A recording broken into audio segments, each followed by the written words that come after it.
Mind doesn't want you to turn towards silence, at least in the very beginning. There's a big resistance from mind that you turn towards silence, that you decide to turn towards silence. And many people ask me this question: why is mind getting very hectic and start panicking when you turn towards silence? That is because you challenge its hegemony. You basically communicate to the mind that I don't need you anymore. I don't need you. I need silence. Silence is in the different direction than mind.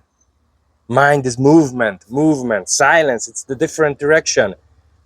And once you turn towards silence and start practicing silence, you actually tell the mind that, listen, I don't need you. I'm going to look for another direction. I'm going to look for another guideline. And mind is panicking about this. What do you mean you don't need me anymore? I'm going to lose my hegemony. I'm going to lose my control over you. So that's why mind is getting very, very, very hectic and panicking and turbulent once you start practicing silence, turning towards silence. And that is a very obvious sign, actually, when you start doing meditation, or let's not call it meditation if it's too scary for you. But just sit silently for 20 minutes on a daily basis.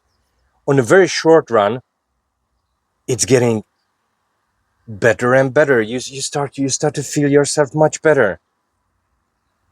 And then suddenly everything starts to get even worse. Even worse. You start to have all those patterns coming up, more turbulence, a lot of physical symptoms. And I see many people say, oh, I'm doing something wrong, so I'm going to stop here. I'm doing something wrong. No, that's the excellent sign that you are doing the right thing. If it gets even worse, if you start to have physical symptoms, because everything starts to pop up, everything is coming up from below, from the unconscious, everything starts to move because, something has been shaken. Everything starts to move.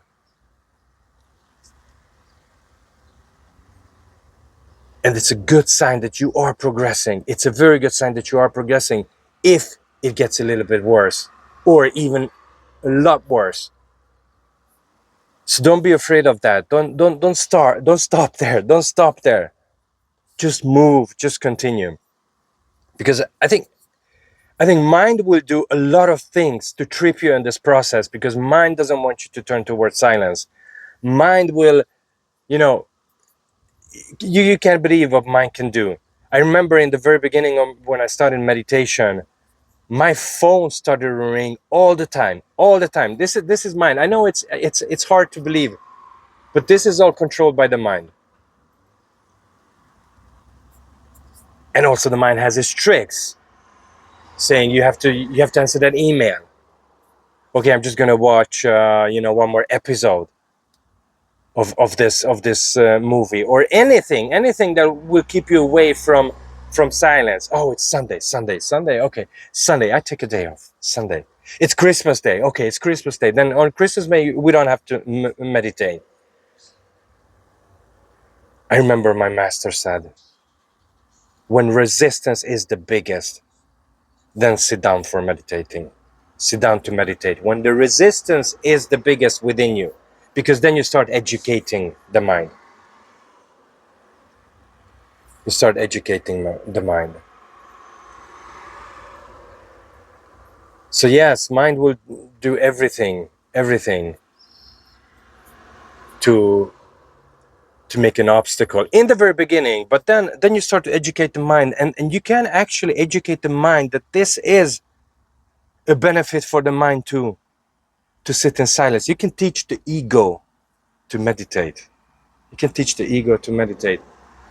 And I think it all comes down to whether you practice or not. At least in the very, very beginning, or not in the very beginning, but in my case, I did a lot of I did a lot of reading, a lot of spiritual. I read a lot of spiritual books, and I was spiritually very educated, very clever. But then I remember Muji said that if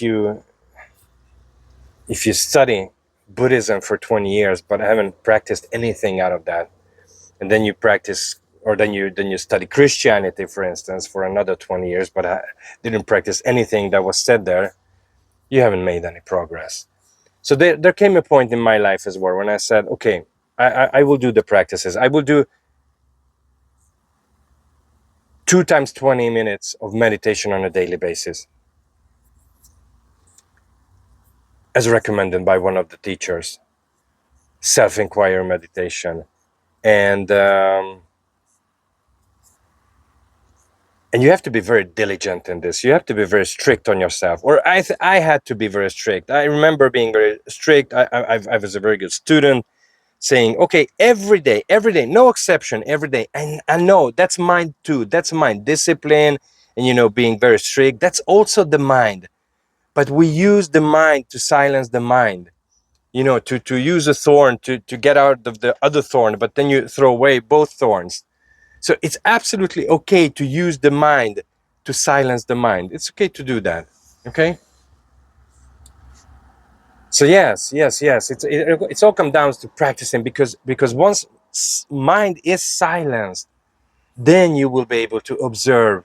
Then you will be able to see what you need to see the insights, you see the understandings, everything. Otherwise, it's all hectic, it's all turbulent, it's way too much movement outside, which is distracting your attention.